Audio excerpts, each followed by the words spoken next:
Don, Dan, good to see you again. it's been a long time. We've had a little hiatus. We had a little hiatus. You took a trip, couple trips, Uh, right? Ann and I were honored to be with Joanne Folletta and her husband and the BPO as they performed in Palm Beach. An amazing concert with a special girl on violin from Seattle, Washington. She's 29 years old. Simone Hunter's her name.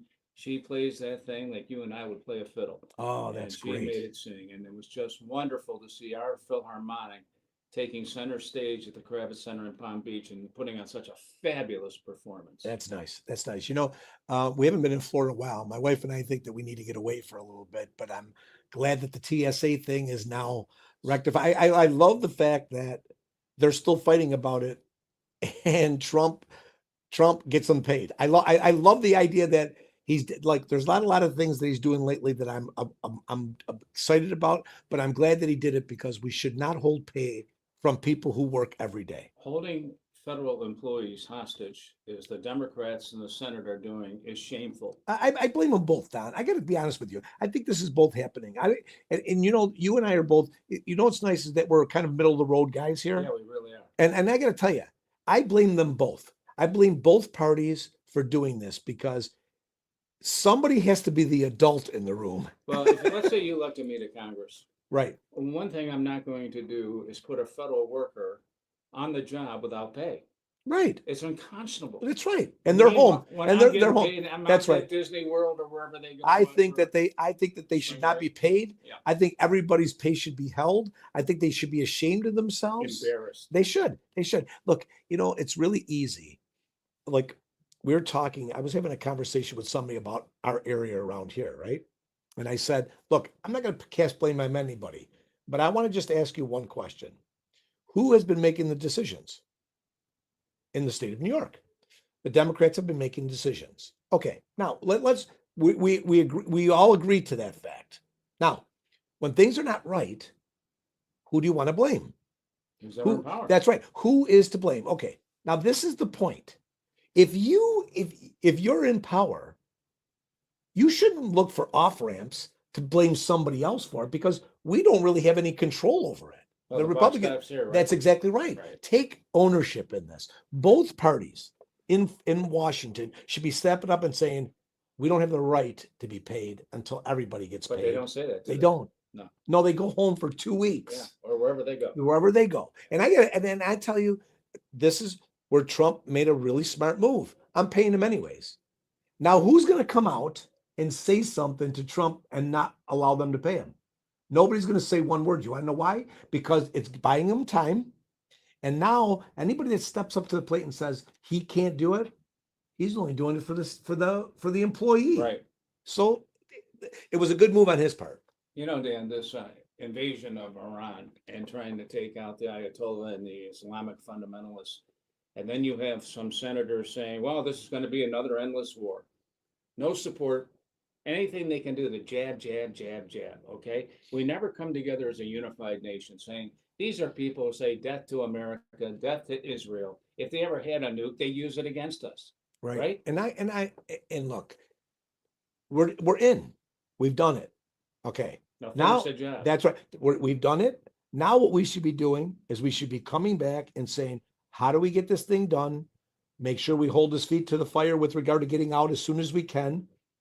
Why would you now? We're already there. We've already bombed it. We've already hit over 12,000 targets. We're there already. The countries in that area, Saudi Arabia, Kuwait, all of them, they're saying finish the job. They don't want them to leave because they don't need to have a neighbor who's not doing what they're supposed to do. Okay, now let's think about the next step here. We're there. Trump will be judged in history of what he's done. But we have to live with this decision that's going on. For years. That's right. So the point is, let's get through it. And then we can analyze the crap out of it to figure out what and how we should do it. Well, my problem is when I see the Iranians marching in the streets, praising Donald Trump, thanking Donald Trump, and then you see the Islamic fundamentalists who are crying over the death of the Ayatollah. So that's a divided country too. Absolutely. And I respect the fact that Donald Trump, I respect the fact that he doesn't want to go in and run the country. I respect that. I respect the fact that he doesn't want to be there. Well, we shouldn't be running the That's right. country. It And should we the shouldn't be people taking, of Iran. you're right. And I don't think that we should be monitoring the Strait of Hormuz. I don't think we should be doing any of that stuff. I think that we do what we got to do and then get out of there and let them figure out how they do it. Look, it has to be difficult for a country like America because our ideals are much different than many. People see us as the bad guy. Yeah. Some of the things that we've done in our past may not have been the best things to do. And I think it's hard because, we can only base our decisions on the past history and how we go forward. Once again, we're here, we're in it. Now we just need to get through it and we need to figure out what do we do next in order to have peace throughout the land. And get to the end game. Exactly right. Yeah. Everybody, not one person, Democrats and Republicans both agree that the Ayatollah was not a good leader. They agree with that. Nobody is sitting there pining over this man after he's gone. Nobody's really doing it. And the extremists are very few and far between now. They're dwindling. They're starting to leave their guns. They're not doing anything. And I do believe that within the next couple of weeks, things are going to be operating much different than they are right now. I agree. And I really believe that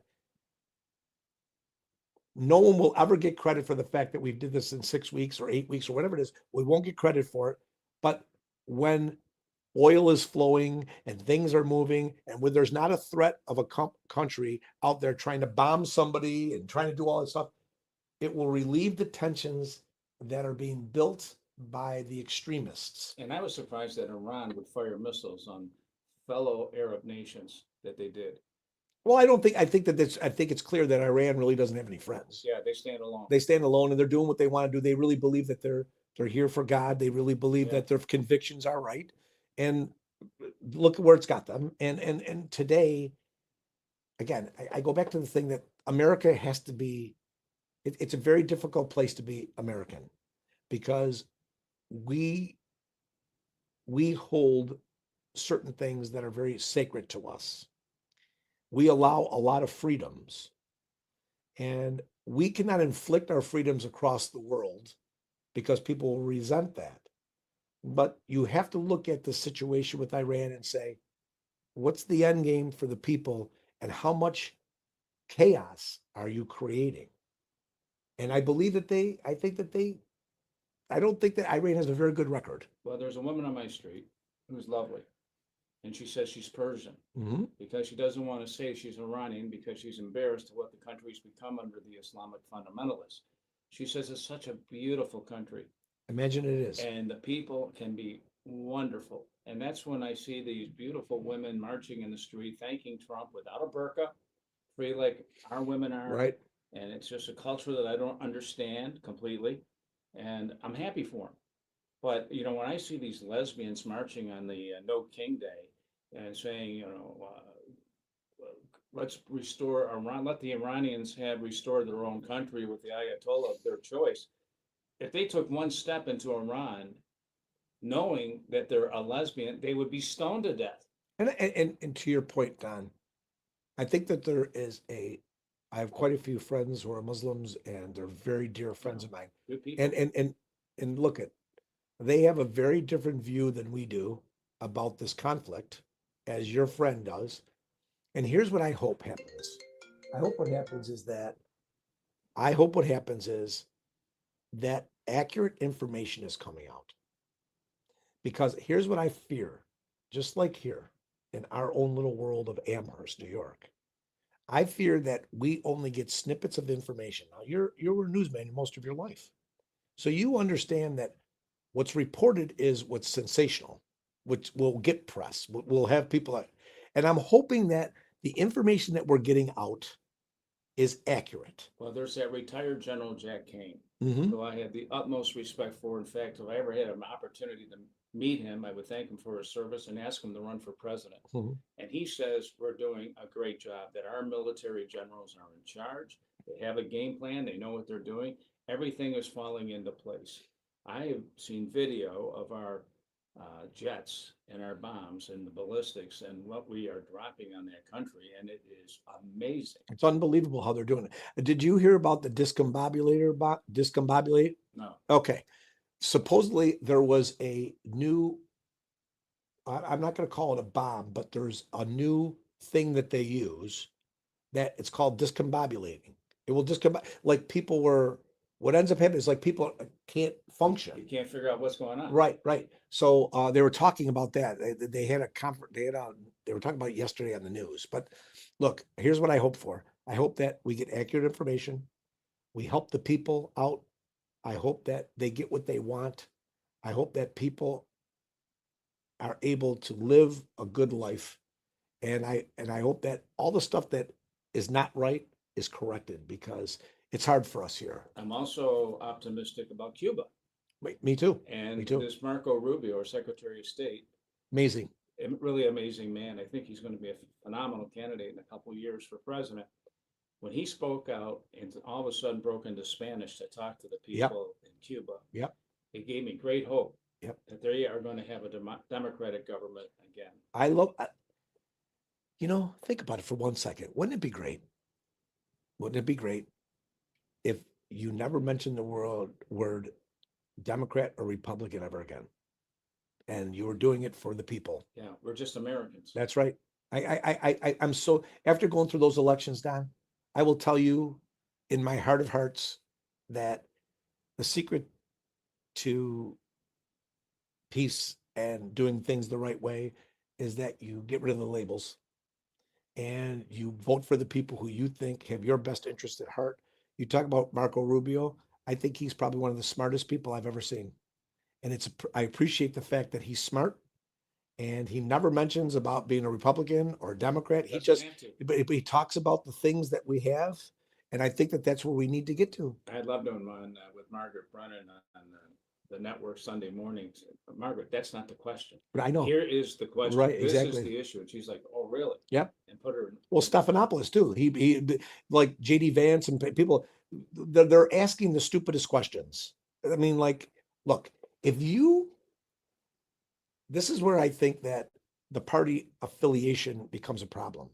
In your business, what you did, you should not be either or. I never was affiliated. That's right. But I don't think any news, I don't think any of them, CNN, Fox, I don't think any of them should ever be that way. I really don't. I understand there's a slant or a tilt, but if you want to be a good journalist. But there shouldn't be a slant. I get, you're right. But television and local TV. But in my opinion, anybody that sticks up for that right and is not afraid to question or ask the questions makes them true journalists. Today, what I find is that we sensationalize everything. We sensationalize what is the most important thing, and we take snippets of information, and that's what we throw at you. Now, that young man, what is the man's name who found the fraud in Minnesota? Oh yeah, that one kid. It's a one-man band. Yeah. Journalist. What an amazing young man he is, right? I can't call the name, but but now he's Terrell, maybe whatever his last name. Anyways, but now he's in California doing the same thing. These are honest things that are happening. I don't care whether you're a Democrat or Republican. You should be happy that he found it. Well, you and I were over there at the Italian Village with Joe Hernandez, who's going to run for the controller, New York State controller. He says what's going on in Minnesota is a drop in the bucket. What's going on in the state of New York? That's right. Waste, fraud, and abuse. I can't wait till it comes to the surface. And it's on these federal programs that come back for Medicaid. Right.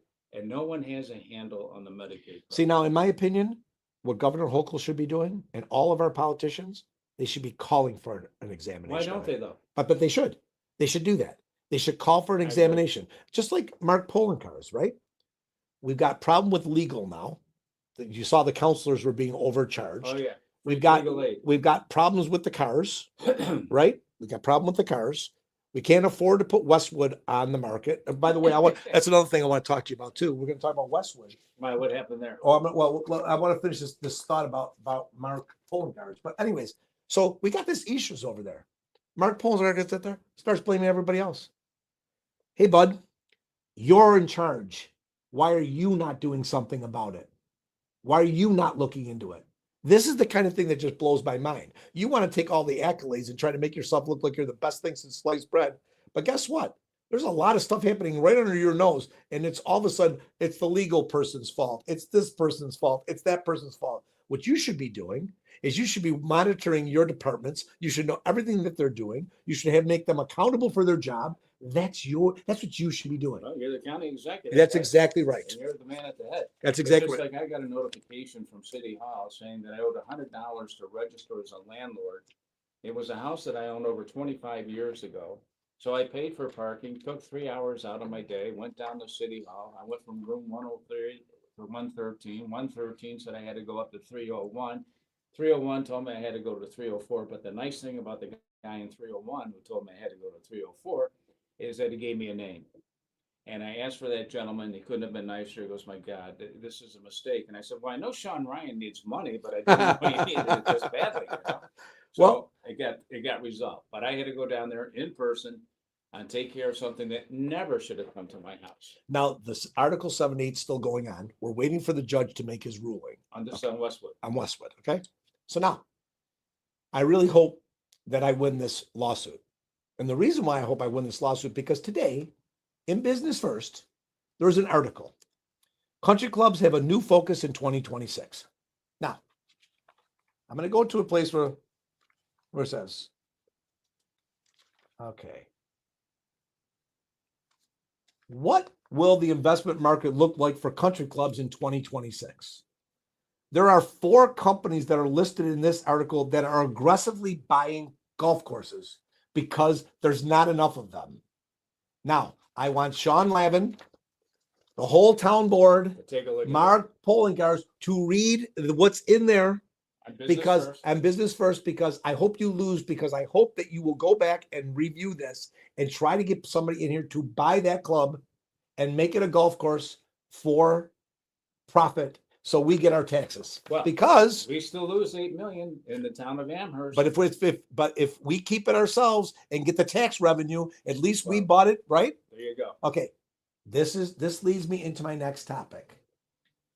I just noticed that the sports complex on Maple Road wants a tax break, $13 million. Now, here's what I think it's a great project. I think it's awesome. I can't wait for it to happen. But in that article, they said quite clearly, we can't do it unless we get the tax breaks. Why didn't we know that before that happened? So now we have to figure out how we're going to give them that tax break so they can do this for 10 years. So they make a profit and the town gets. I don't know what happens here. All I can tell you is that the situation we've got is everybody that's building anything in Amherst now is asking for abatements. Yeah. Everybody. Well, you met with the guy Bliss over there. Yeah, I did. Maple. And Paul did a great job.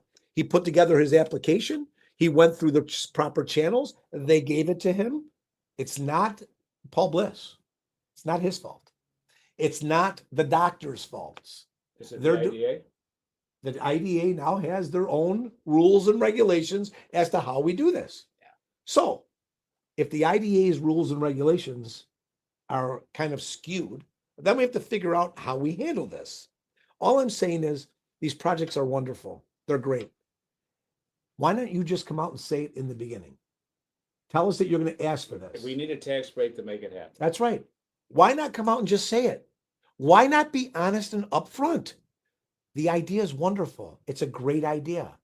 The public would probably even be with you on this if you would just not do it after the fact. Whoever's advising these people needs to stop and just be truthful, because the point of this whole thing is you can't be against development. You can't. And maybe we don't give them 10 years, maybe we give them 5. Well, you know what? They'll get an attorney and they'll say to the town board, this is the way it's been. And if you're going to change the rules now midway, we're going to see you in court and we'll win it. That's right. And they always win. Okay, but here's the issue about that too. Then the way we're doing it is wrong.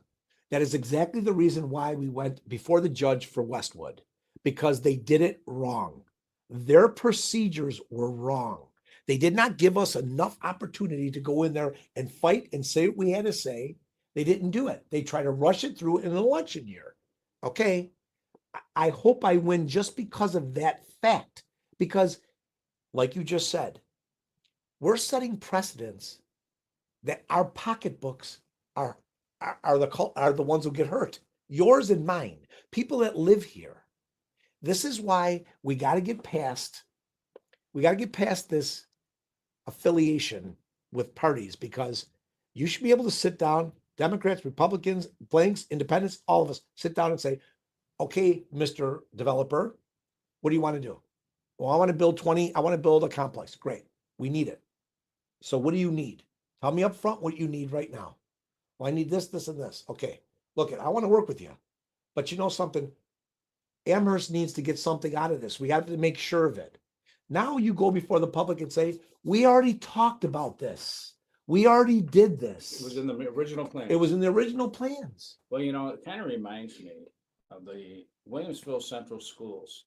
All three high schools have these brand new and they're beautiful athletic complexes, and I'm happy for the kids. I don't want to deny the kids anything. Right. Phil Remore, when he was head of the BTF, the Buffalo Teachers Union, always used to say, we're here to do whatever's in the best interest of the children. Well, that's bull. He was doing whatever in the best interest of the teachers, okay, making sure they're getting the best benefits, including that free plastic surgery right or what have you. Well, there's a deficit right now in the Williamsville Central Schools, and I'm tickled pink to say that the superintendent said, it's time for us to tighten our belt. We just can't continue to spend here. That's right. Willy-nilly. That's right. It's got to be focused. And you saw your school taxes. Yeah, I sure did. Saw your school taxes, right? Now we can't do anything about those. Not a thing. Nothing. But Don, to your point, what is we are into a mentality in the state and local governments that we think that we have to spend more because we're going to get more. Well, thinking of spending more, that brings me to this little mailer that Jeremy Zellner, this is the second one he's put in since it's been in. Here we are in the end of March, and he got in there in February. This is the second one, $100,000, not campaign money, taxpayers' money, your money, my money. And in it, he tells how great thou art in pushing back against federal policies. He doesn't say exactly which federal policies he gets to. You turn it over, and he says, I'm going to co-sponsor a New York for All Act to help protect our neighbors, not illegal aliens, but our neighbors, from ensuring state and local resources are not used for immigration enforcement. So what he's telling me in this $100,000 taxpayer paid for is that he cares more about the illegal aliens than he does for the taxpayers in the state of New York. Jeremy and all the politicians voted for the electrification, all of them. Yeah. Oh, wait till that electric. Okay, so to my point, we pay for this. This is why he wanted a 28-day election. This is why he wanted this to happen, because he can now use that money and he can do all that. Look, I say this all the time. 15% of the people voted in that election. That's sad. It is sad. And now he's going to have a primary against a very good candidate. And it's going to be interesting to see what happens here, because he's going to have to prove himself. And I don't know how he's going to do it, because the first couple things he's done right now are absolutely atrocious. It's awful. It's all what Kathy Hochul wants. It's atrocious. It's atrocious. But see, all these primaries, everything that's going on, until there is a thought process of how we handle the constituents, we're going to get the same old stuff day in and day out. So all of this stuff that's happening right now, I believe that there's going to be some type of mega change, because I think that people are just tired. I hope you're right. And I think that people just need to speak out more, do more of what we're doing, stuff like that. I hope. Just like one of the other subjects I want to talk about is Sean Ryan. Now, look, I don't know Mayor Ryan. I don't really know him. Everybody that's ever met him tell me he's a nice guy. Really. I was talking to a couple news reporters the other day when we came in. They came in and talked to me about something, and they said he's wonderful, nice guy. I said, I wish him the best of luck. 25% tax increase in 1 year. In 1 year. Now, let me just say this to you. We had an 11% tax increase 11.4 in over here. All right. And polling cars call it political suicide. That's right. But now think about this. Polling cars got out and said he has to do this. He actually supported the 25%. Now, Mark and Sean, I'll get to Mark in a minute. Let's take Sean first. I understand you think that you need to do this. I understand that you think that past Democratic administrations you say made this problem. All right. Where was the city controller saying, Byron Brown, you're bringing up a deficit and we're Well, not paying for anything? Let's go one step further than that. You don't have business in downtown now. You are going to drive developers out. You're going to drive people out.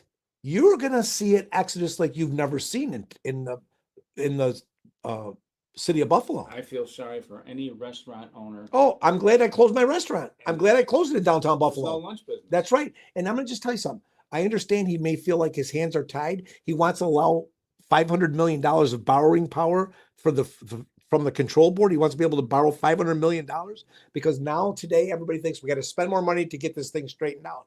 Here's what I think we should be doing. You want to raise taxes? Okay. Understand what that means. I get it. You may have to raise taxes because they haven't rose in a while. 25% is going to put the nail in the Buffalo coffin. And the reason why that is because today there is so much empty office space. They cannot fill. How are the people who own these going to survive? And it's worse than that. I'll tell you why. People Stokes came out. Right. And she said, what you're doing to my people on the east side of Buffalo is criminal. Because even though they might be renters, the landlords aren't going to absorb that 25% That's right. increase. They're going to pass it along in higher rents. That's right. And it's going to become, again, that's right, the affordability issue. But there's the point. The point is that he feels he has to do that because if he does it in the first year of his term, right? But by the time the 4 years comes, he can start cutting taxes. That's right. Right. All I'm saying is, I hope his plan is logical. I hope it actually has legs, and he's going to be able to show some type of how this is going to look on the other end. Well, I also feel that he should be criticized heavily, and he's not, for having not one, not two, not three, but 4 deputy mayors. That's right. Most mayors would have 1 deputy. We've got 4 deputy mayors, all making 6 figures. What is he doing as the mayor? If he's delegated it out to everyone, and I heard just today before I got over here, they just fired the city transportation director over that, I don't even know the name. He wasn't there long, and they're going to have that job absorbed by another division in the city government. But, you know, again, it goes back, and we had the same problem. The town of Amherst, broken down snow plows that haven't been replaced. City of Buffalo, cop cars that are broken down, haven't been replaced. Wow, how is this allowed to go on? You don't see them ever saying, well, you know what? Maybe we as elected officials should not take a pay raise right now until we get the infrastructure in the city and the right equipment, right cop cars for public safety, fire trucks, what have you. Don, all I want them to do is show the plan that they've got. I'll tell you what, show me the 25% plan, what that means in revenue and what you're going to do with it. How much it'll raise. Yeah. What does that mean? Be honest, transparent, why you want to do it. Show me what you're going to do with that extra money. Okay. Tell me what you're going to do. What is your 5-year plan from that point on? Just tell me what you're going to do. I'll tell you what, I'll sign on. I'll say it's a good idea if you show me all the steps, because here's what they don't do. They don't think as they should because they're not looking down the road. They're not thinking, what does this mean for everything that goes with that decision? 25%. Well, Don, what does that mean for taxes for people who own property? Oh, well, you know what it means. How do you afford it? Well, that's where we're getting to. And I can, all my years of living in Buffalo and Western New York, I can tell how things are going in local government. This time of the year, by the potholes, and I've never seen them so bad. Right. Even in Amherst. Right. And you know why they're bad? It's not because we're coming out of winter. They're bad because of neglect. Mm-hmm. We haven't maintained our highways, our roads, and our streets. How is Amherst going to do all the work that they need to do? And I went through the election, so I know how much work needs to be done. I'm curious to see how they're going to do it. How are you going to pay for it? What are you going to do? I'm curious. And all I ask every elected official to do right now is make sure your plan states the steps after you collect the money. I haven't seen anything in the Amherst Bee about any plan. That's right. But you're right. My point is, right now, the plan that we're living by is Culpa's plan. Culpa, Lavin, all of them. When Sean makes his next plan, I hope that his plan has the steps that are going to happen when we make these decisions. So you want clarity and transparency? Well, what I want is I want them to think beyond just making the decision. Oh, Sean Ryan, I'm gonna 25%. Okay, why do you need 25%? Tell me why you want to do that first of all. Tell me why you need it. Well, we have to do this. Okay, great. We have to fix 6 things in the city. And Here's if I was a working journalist, I would go out to Off Track Betting, Batavia Downs, and say to Byron Brown, how did you allow things to get this bad when you were the mayor? But here's my point to that. That's a very good point. All I'm saying to you is, if you're going to raise it 25% and you're going to use that 25%, tell me what it's for. If it's 6 things that you're going to do, the next thing you better tell me is, did you go through all 6 of those things and make sure that they are running efficiently? Right? Now, before you ask for some more money to compensate for neglect, what have you done to make sure there is still no neglect? What have you done? Where is the rhyme and reason to it? Look, I have nothing bad to say about any of them. I really don't. I think in private industry, they call it being able to tell people. It's how you survive. What your objectives are. That's right. And what's needed. As a business person, I have to walk in there every single day. You have to have a plan. I look at my numbers every day. I compare them to last year. I find out where we're standing. I have to make adjustments. I can't spend more than I make. I do all these things. Why? Because I will not survive. Okay. We need to take that same mentality and say to them, okay, you want 25% increase? Okay. We know that what's going to happen with 25%. Again, tell me where it's going. Did you go through all those departments that you want to put this money in? And are they efficient? Can you tell me that? Because me as a business person or as a resident or as an owner of a bar, I want to make sure that you are doing your job. Your job is to save money. How do you do that? How are you being efficient? Across the board. Again, I hope Sean does a really great job. I like Sean. I think he's a nice guy. What I want Sean to do is be proactive. If you're going to ask for more money, you better say that you've been through every single department in that town and you have made sure that they are efficient, that they're doing their job. Because if you haven't done that and you ask for more money, all you're doing is creating the next problem. Same thing with Sean. You want to blame Byron Brown, who is a Democrat, who is in your party because that's what got you elected? Guess what? And I hope that's not the case. I'll bet you Byron Brown has a little bit different take on it. I bet you're right. Okay, so that's the point. Just like Mandami doing with Eric Adams, blaming everything on Eric Adams. You did this, you did this, you did this. Eric got on the news and said, that's not true. I left you with $9 billion. So all my point is that this is just rhetoric to get shit. Well, did you happen to notice that Kathy Hochul gave Mandami a huge check and she gave $40 million to the city of Buffalo? Mm-hmm. Obviously, Mandami in New York City has been made whole. No, he hasn't. Well, almost, because he got a huge $1 billion of checks. I know, but he says he's going to be $8 billion in Again? the debt. No, that's after that. He's still 5 or 6 billion, and he's going to use the surplus fund. Oh, well, we're still short in Buffalo. Right. Okay. Right. So she's going to go around as the fairy godmother giving out gifts to New Election York year. City. Election year. Can't you bail out Buffalo a little better?